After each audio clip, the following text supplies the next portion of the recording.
Viewers or listeners of this program know we have been following the tragedy in Puerto Rico, the hurricane, very closely. A recent study revealed that in the official figure, the death toll from that tragedy, which was ludicrously low at 64 lives or so, was incorrect, and that in fact the actual number of deaths approached 5,000 people, 5,000 lives lost, far greater than the number of lives, for example, even lost during 9/11.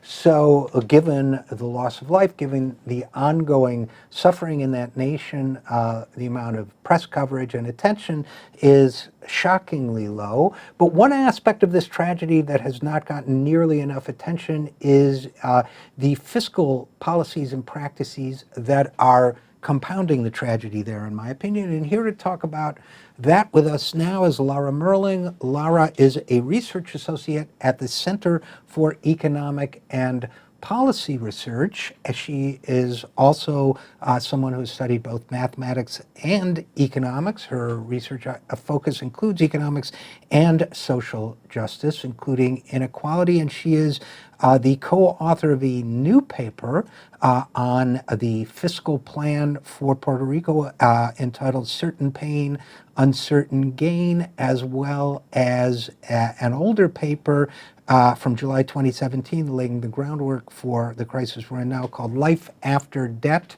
in Puerto Rico, How Many More Lost Decades. So she joins us now. So first of all, Lara Merling, thank you for coming on the program. Thank you for having me. Secondly, what should people know about, I think a lot of people don't realize that Puerto Rico is living under a fiscal program that really governs what it can and can't do to a large extent. So I think a lot of people don't know about that. What should people know? So it's really important to know that Puerto Rico was in a lot of trouble before the hurricane. They had a lot of debt that they couldn't repay, and they tried to go bankrupt, but because of their political status, they actually didn't have a way to do that. They tried to pass their own law. The Supreme Court of the US struck that down. So then it was up to US Congress to decide how to deal with Puerto Rico's fiscal crisis. So US Congress voted for this bill called PROMESA that put an oversight board in charge. And now this oversight board that's named in Washington, D.C., is in charge of all the decisions in Puerto Rico. So part of that is that they come up with this fiscal plan. The first one was for 10 years. Now the one after the storm is only 6 years, where all the major policy decisions are outlined. And Puerto Rico is legally bound to follow that plan.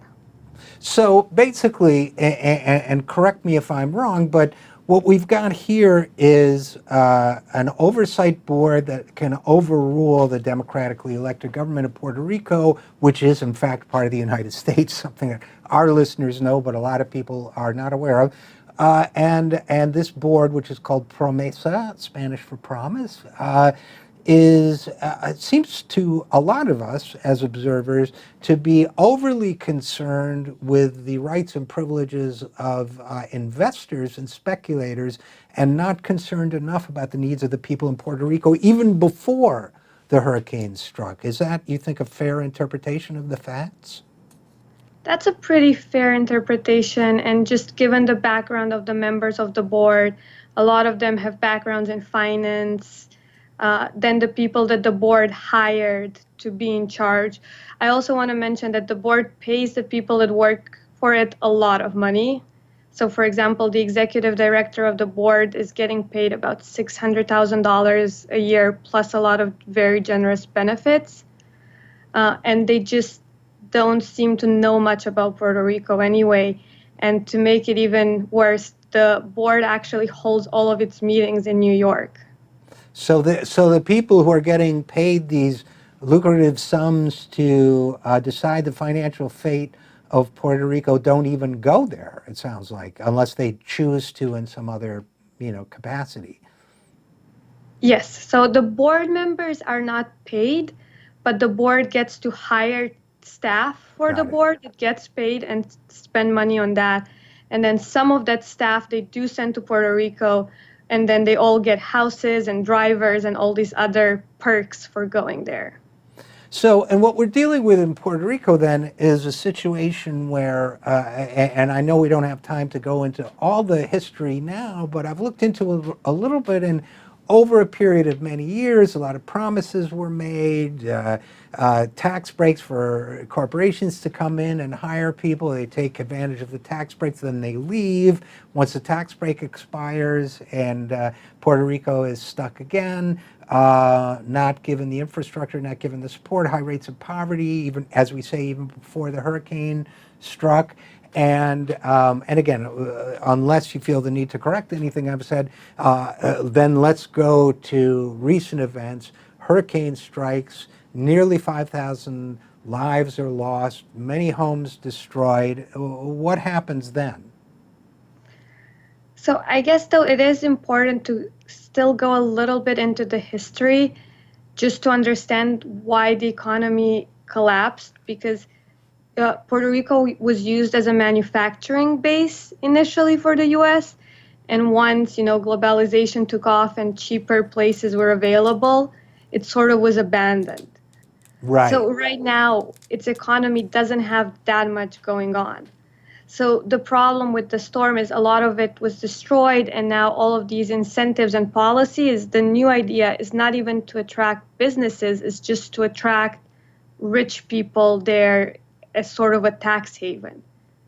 So they don't even need to really start a business or hire anyone. So the idea, if I understand you correctly, seems to be what, that just rich people will park their money there and then somehow magically jobs will appear? Yeah, the assumption is that maybe they'll create some sort of service jobs or whatever, but the governor actually has had active campaigns in recruiting investors. He's also tried to recruit people involved with cryptocurrencies to get them to just move there and not pay taxes. So basically the belief is that Puerto Rico's economic crisis, which is so many years in the making, could be solved if they just had more rich people? Sort of. And then also part of it is selling off public land and assets to those rich people. So this is, I have to say, to me, this is like a horror story, because once those assets are sold off, then the people don't have them anymore. Then they can't be used to make public life there better, or if they're parks or whatever, recreational land, they're not available to all the people anymore. What it starts to look to me is almost like a design for a very unequal mini state within the United States. Yes, sadly, that seems to be the plan. And it seems a lot of the people who live there have to leave and are leaving for mainland US because they can't find jobs and they need a way to survive. So it seems like the government there is just kind of using this lack of resistance from people to sell. So actually, it's kind of interesting how last week, I think, they privatized these beaches that they've been trying to privatize for about 10 years, but there were always big protests against, and they were never able to do it. And then they snuck it into this debate with the law, with one of the labor rights law that they struck down, which was part of what the board asked them to do. Then they also sold off this beach to one of the hotels there. And the board is the one that actually does that, or directs that be done? So the board is directing, and then the legislature there has to comply with the board. And they have this back and forth sometimes where the governor threatens he won't comply, and then the board threatens to sue, and then they argue a little bit publicly, but then in the end they follow. Doesn't sound like democracy. Definitely not. And it's kind of interesting that if Puerto Ricans move to the mainland, then they can vote in any US election. So they can vote for members of Congress wherever they move to. They can vote for president. But while they are on the island, they have no say in US politics. But yet every decision that's made in Puerto Rico is decided in DC. Well, yeah, I guess the only say they have is that they can vote for president. They can't. Yeah. What's that? So actually, people who live in Puerto Rico cannot vote for president either. Oh, really? Yeah. Okay, well, that may be one reason why our presidents have not served that group of people better. Now, the storm, when it came, took nearly 5,000 lives, severely damaged nearly 500,000 homes, destroyed the island's infrastructure, as you and Jake Johnston, your co-author, point out. What's the status of the repair right now? It's been going really slowly, and there's a lot of back and forth on who gets to do what.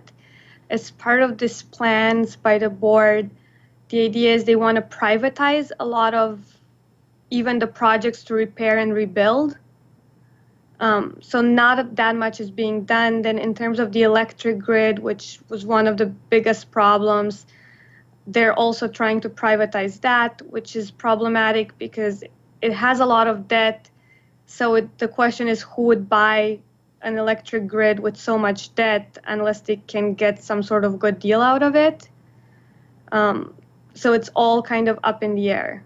So, everything you're describing, Lara Merling, sounds a lot like the very same austerity economics that has been tried and has failed in situation after situation around the country. I know that after for example, the crisis in Greece and so on, there were a number of studies, particularly about European austerity economics, that, if I recall correctly, concluded that the assumptions behind these economic projections, austerity economic projections, were always wildly over-optimistic, and that in practice, these drastic cuts and these sell-off of public resources and so on have generally led to a downward spiral of economic disaster. Now, they've come up with, the board, this Promesa or whatever, has come up with a new fiscal plan. Does it have the same kind of potential for failure that some past austerity economics programs have had? Yes, so the plan the board came up with is actually, they proudly say how it's modeled after IMF structural reform plans. So that's exactly the strategy, and that's kind of how they claim it will be successful. But exactly as you said, it's those structural reform plans from the IMF. The IMF itself actually around 2015 came out and said, we completely underestimated the negative effects these measures would have in Europe, and it was our mistake. Right. So there, if I recall that paper correctly, I think it was Olivier Blanchard or one of the Yes. chief economists there saying, we modeled this thing all wrong. Our predictions were all wrong. And are you telling me that this board in Puerto Rico is now proudly embracing these predictions, this model of the IMF's, that the IMF, International Monetary Fund itself, has rejected? Well, the IMF has rejected them in that one paper, In the but one paper, right. they still do it in practice. So the board is kind of ignoring that paper ever existed and just going with it's kind of a credibility thing to say, look, this institution does it, so we're just doing the same thing. Yeah, and we could have, if we had more time, we could have all discussion about the IMF and about that Blanchard paper and how, on the one hand, they said, yeah, this thing didn't work, but on the other hand, there was a kind of a brouhaha afterwards, where, well, but he wasn't really speaking for the institution, and we don't necessarily repudiate what we've done. I can't really recall now, but I know it got very complicated. Just because we said we're wrong doesn't mean we're not going to do it anymore. So that's a conversation for another day, but it sounds like we are really compounding the tragedy in Puerto Rico by allowing this unelected board to govern and to do the same kind of decision-making process, which favors investors over the people whose lives are being affected.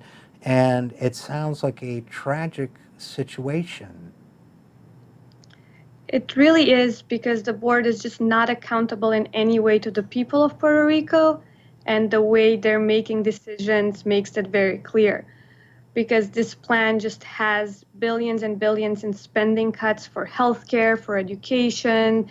They're trying to close about 300 schools, for example. They're also reducing funding for municipalities, even though they really need money now more than ever. then at the same time, the part of the budget that is for the board and for professional fees and the board itself is not really being cut in any way. They have a budget of, for the next 5 years, of 1.5 billion for themselves, and then demanding 9 billion in cuts from public services for people who live there. So, look, I guess we'll have to conclude with this. The people of Puerto Rico may not be able to vote for elected officials who can change this, but the rest of the country can, and I would encourage people to ask their elected officials what they think about the situation in Puerto Rico. In the meantime, Lara Merling, thank you for bringing attention to this issue and researching it and writing about it, and thank you for coming on our program. Thanks for having me. It was our pleasure.